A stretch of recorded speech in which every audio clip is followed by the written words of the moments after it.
Thank you for having me today. It's a pleasure. I'm here to tell you why and how a bank such as ours, which is 13,000 employees in Belgium, wants to become more than a bank. And I have only 18 minutes, and I have like 5 hours of backlog of stories that I want to tell you passionately. I will make a few shortcuts. And here is the first one. Let's say a bank for decades is something you could describe as a box. Structured, organized, orchestrated, in which you can put money, and with certain constraints, you can take money. So that was a bank before. Now, since digital culture kicked in, our customers don't function like that anymore. They don't say, I want to get a mortgage out of the box. How can I fit the box? Customers say, I want to buy a home. And they expect us, as a bank, just like any other product, to be there, to adapt ourselves to their experience, and to come up with something easy, fast, and fun to go with that experience. Bank, fun, we have some work to do. And yeah, money is fun. So, and also the bank, the way we have been working for years, the way we're structured, our hierarchy, risk-averse mindset, and so on had to change. So I joined last January with a few colleagues. One of them is over there. He's filming me right now.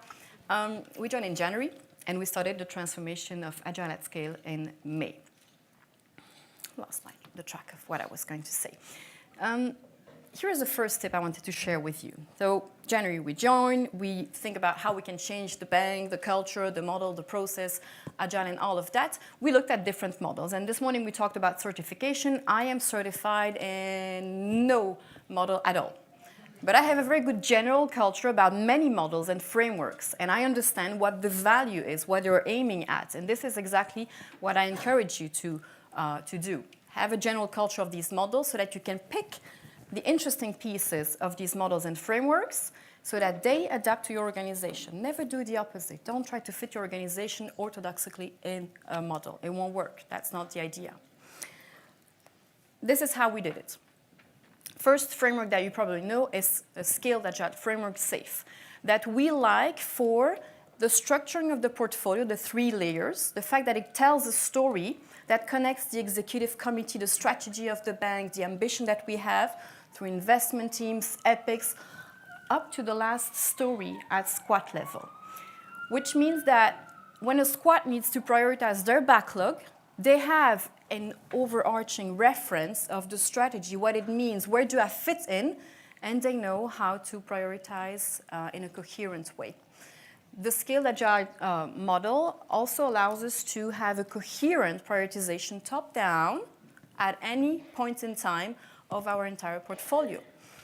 We were lucky enough to, when in January we did the first workshops, we're presenting to our colleagues from the business. This is what we want to go to. We're starting from IT, and we would like to contaminate you over time over the course of the next 3 years. Yeah, that's a bit the word we used.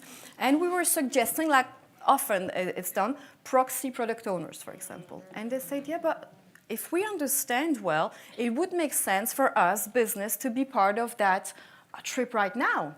Yeah, of course, but we don't want to push you. And they said, no, we want our guys to be there from the start.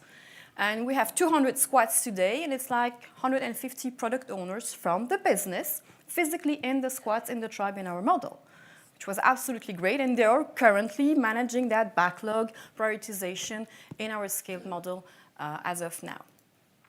The second framework that we have used is Spotify, and you know it. It's been referred to very often. It's fun because it comes from music. We use it in a bank. But we like it because of the following. It allows evolution. Today, our tribes are a combination of squads that have a common capability. We did some logical groupings. We have 20 tribes, 200 squads. These groupings make sense, and for example, you have a tribe around all the assets that touch credit. And I'm talking about assets because this is how we work today. Ideally speaking, your squads will not be asset-driven. I will talk about this, but we have a logical grouping. Over time, my tribes will be able to evolve. See the metaphor here with the bikes. Let's say your minimal viable product is a simple bike. I want to provide a bike to my customer. He or she tries it, gives me feedback. That bike is built based on components from the squads here, wheels, frame, and accessories. And the tribe here that you see on the picture could be seen as the tribe of the two-wheeled vehicles. On the long run, I want a customer journey-based tribe. Imagine my customer journey is, I want to take a biking trip through Brazil.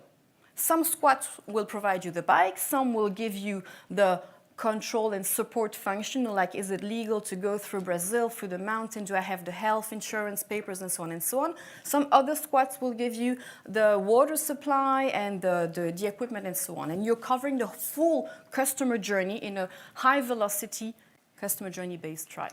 So these are the two models that I'm showing here, and we're adding also the large scaled scrumming, less, that is bringing that evolution towards feature-based squads. I will tell you more in a second.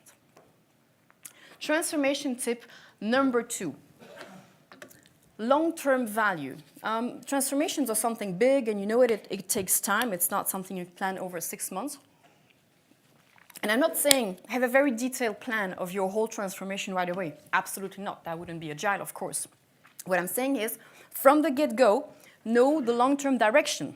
When you talk to your stakeholders, like the business, talk to them about the customer journey tribes. This is our thing. We're not customer journey tribes today, but every time we're likely to deviate, every time we do a retrospective on our transformation so far and what do we do next, keep your eye on the goal. The end value of our transformation is customer journey tribes. Because otherwise, you're likely to deviate, to compromise, to really change what you wanted to do initially. So have a long-term value you want to reach right away. This is the story. Today, we are like this. Since 1st of May, we have the 3 layers of scale. We have epics in place, features in place, stories in place with the squads. We have made logical groupings that fit our organization today.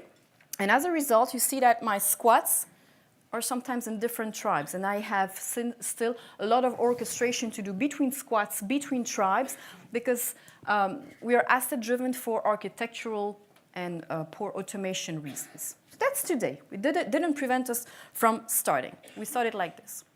We do a retrospective at this stage, and we know that to go towards my end value of customer journey tribes, at the end of this year, we will try to have the first pilots that are shaped a little bit more like a customer journey. Maybe not fully yet, because again, our architecture doesn't allow that, but we'll try to identify squads that are more advanced in DevOps, that have a bit of flexibility in their architecture, that can deliver fast, independently, the full feature, my full bike. And my tribe will be a customer journey tribe, something like I want to cycle through Brazil. That's 2018. And the next step will then be end of 2019, beginning 2020. More and more tribes that are really fully customer journey driven, with squads that are able to independently deliver high velocity features directly to the customer, and really shortening the whole cycle from strategy to story and so on. So that is our roadmap, let's say. We like the word roadmap. And this is, I could have put it as a transformation tip. Do not underestimate the technology agility. We talk a lot about the methods today, the culture, and so on, and I understand how it's important when we talk about business agility.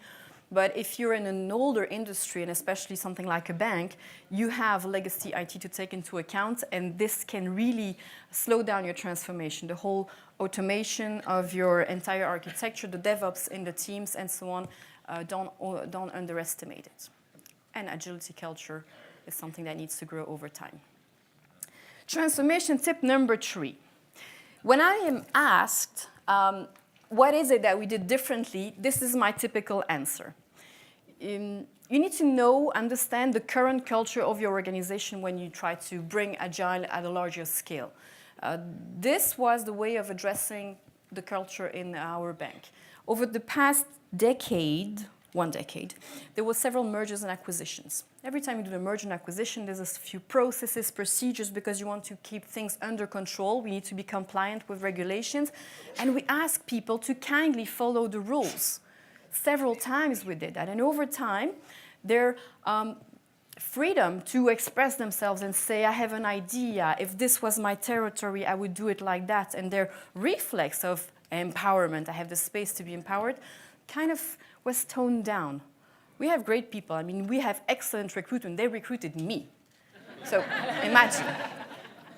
But we kind of toned down that whole cultural reflex of speaking up. So the whole empowerment, we think that it needed a bit of a kick.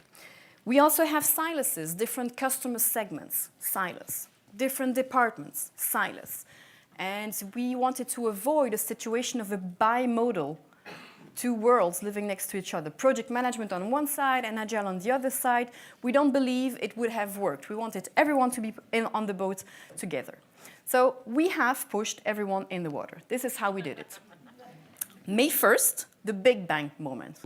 So that's 2,700 people. Today, our scaled Agile model is 2,700 people. And all these guys were impacted by the following. We switched the entire portfolio to our Agile portfolio. No more projects, no more programs, epics, features, stories. Everyone was speaking the same language. The fact that you develop your stories in Waterfall doesn't really matter. It's about the quarterly Agile planning, the fact that we synchronize the commitments and so on. So portfolio in Agile becomes a single language. My tribes are in place. My tribes today are composed of 80% IT and 20% business because, as I said, my business colleagues said we want to be part of it right away. My tribes are in place. So imagine May 1st, Big Bang, suddenly you're mixing up people that were not necessarily working together before. It had an amazing, very special effect called let's talk to each other. And they started talking to each other. This is one of the feedback that came from the floor. They said, you created chaos, and we had to collaborate to figure it out. The new governance was put in place. So the whole prioritization of the backlog, it trickles down up to the story level. It works, but if you want to escalate or manage it, that governance was in place from day one too.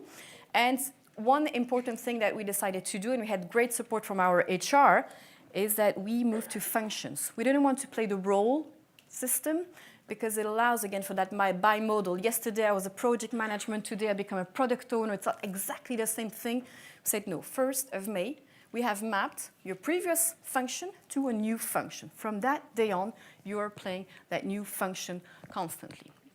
And that made a big difference. That whole system also brought feedback from the business saying, since you have put this in place, we have more transparency.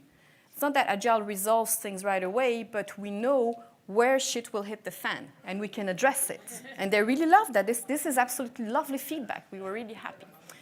So Big Bang, the structural elements that federate your people in your transformation.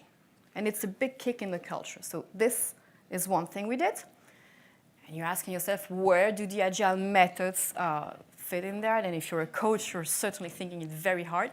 This is the waved approach. So 1st of May, we have a Big Bang approach. And from 1st of May onwards, every 3 months, a new wave of roughly 500 people started with then coaching the methods on the floor, adapted to their squads, DevOps coaches as well, because I said we invest in automation. We had Agile mindset coaches also helping people endorse their new function and work on the way the tribe is managed. And we had lean coaches as well, ensuring that we do the right things in a lean manner. So that was the waved approach. So this is what we did differently. A Big Bang to federate, the waved approach for the actual methods on the floor. We actually, that guy. Thierry, can you wave your hands, please? So Thierry has been saying that sentence over and over. It's going to be chaos. People go, ha, ha, ha. No, really, it's going to be chaos. But it's a structured chaos. And we wanted to basically tell people, when it starts hurting, it means you're doing it right. We didn't want to have a clean, proper thing and our executive committee, it has to be a clean plan. No. We told them it's going to be chaos, guys. There are risks with the transformation, but we really think it's the way to go. It's the right speed to go. And there's a good reason for that chaos. Look how many people are involved. So I said in the scaled Agile model, that's 2,700 people. And if you take the whole ecosystem of demand and support and control functions, it's over 3,000 people that were impacted from the 1st of May onwards. 80% business, 20%, 80% IT, 20% business. As I said, it's a mix of people. The tribes, we shift the organization, we mix up the people. We have 100 coaches on the floor helping with that. We have put the means to support that transformation. It was an important decision. It's really needed. And here are a few figures. You see 60% predictability. Remember, in the world of project management, you had a project with a very strict plan, and it was starting to shift, and you would add some new resources, but they need to be onboarded, so we postponed the plan, and we postponed. And we didn't really have a measure of delay, of reliability of your plan, because it was a structured replanning, you know? So your predictability was kind of fluffy, a gray zone. The predictability that we have today, so May 1st, we are preparing our fourth QAP. 60% means when I'm committing to 100 features in the next quarter, I'm a squad, I say, I'm a tribe, I'm committing to deliver these 100 features. I'm actually really, in a predictable way, delivering 60 today. You can count on the 60, and that's today. The number is growing. My gut feeling is that we will hit a plateau in a few months, and we will have to adjust the way we do things, but 60% at this stage versus the word of before is great. 68% is when we ask the people on the floor, how would you rate your own adoption of your new role, method, and model that we have at BNP? They say 68%. It's not bad at this stage, considering everything that moved, it's pretty good. And we had warned our executive committee that, look, we're changing so many things, it's likely that we might have incidents because it'll be, you know, a bit messing up with things. And it's absolutely great. We're very proud to say that our incidents actually have dropped. Not thanks to Agile, but despite Agile, despite the transformation. It's amazing. And the major incidents have dropped by 30%. So major incidents are the ones impacting directly customers. So it's lovely. We're really happy. So be transparent about the fact that it's going to be chaotic. My last famous words of the day will be about culture. Whatever you do in terms of methods, process, roadmap, your transformation, that is going to represent 30% of your effort and success. You're pushing your model, your transformation to the organization. 70%, and it's just a gut feeling figure as you hear it, 70% of your transformation will be actually pulled by the people, by your corporate culture. Again, you need to know your current corporate culture, adapt whatever you do to grow it towards the Agile. And we mentioned it this morning, Agile is not agility. Agile is the processes, the method is the roadmap, if you want. Agility is that actual mindset that you want to have for people to think Agile, to connect to the customer, to feel at home and bring up their ideas, like they would do it for themselves. It's about the fail fast and learn fast. In a bank, it's a bad word. You don't say fail. It's not allowed. It's collaboration, about hierarchy. Also not necessarily easy if you had a very hierarchical organization before. It's about workplace culture. Because we have all these remote access and collaboration and so on. It's about teaching them all of that. It's helping the people to take that on. And we have a role to help them, but they will have to take it. And I really hope that in a year, I will come back here and tell you what we did and share my 5 famous tips about how to grow enterprise agility culture. And one last thing I wanted to mention about that community. I was inspired this morning. You also have a role, a responsibility in that. You have to, make that grow, the enterprise agility culture in the world, right? Thank you for all the nodding and smiles.